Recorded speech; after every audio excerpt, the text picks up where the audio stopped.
ota-ona telefonni ushlab olib, telefonda har xil kinolarni ko'rib yoki televizorda har xil kinolarni ko'rib yomon o'rnak bo'lmasligi kerak. Bola ham masalan televizorda ko'radi xayoliy bir odamlar, haqiqatda bo'lmagan, hayotda bo'lmagan odamlar yoki yomon rollarni o'ynagan odamlar masalan taqlid qilib ketishligi mumkin ularga.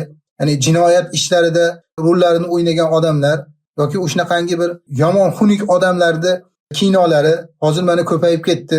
Juda ham ko'p kinolar, ya'ni yo'q hayotda yo'q narsalar, xunukdan xunuk narsalar, xunukdan xunuk kinolar.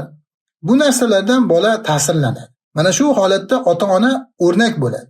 O'zi telefonni ushama, telefon o'ynama deb o'zini bolasini oldida telefonni ko'rib o'tiraversa, bema'ni beta'sir, hattoki ba'zi ota-onalar bema'ni beta'sir narsalarni ham ko'rib o'tiraveradi. Yomon ochiq-chachiq kinolar, fahsh kinolar, ya'ni fahsh bo'lib, haligi nima bo'lmasa ham ichida fahsh narsalar bor. Shu narsalarni bemalol bolasini oldida televizorda yoki telefonda ko'rib o'tiraveradi. Allohul musta'an. Bu bolaga yomon o'rnak bo'ladi. Bola shunga narsaga taqlid qiladi. Shu narsaga taqlid qiladi. Keyin bola shuni natijasida keyin bola buziladi. Keyin bolani tarbiyasiga bu narsa ta'sir qiladi.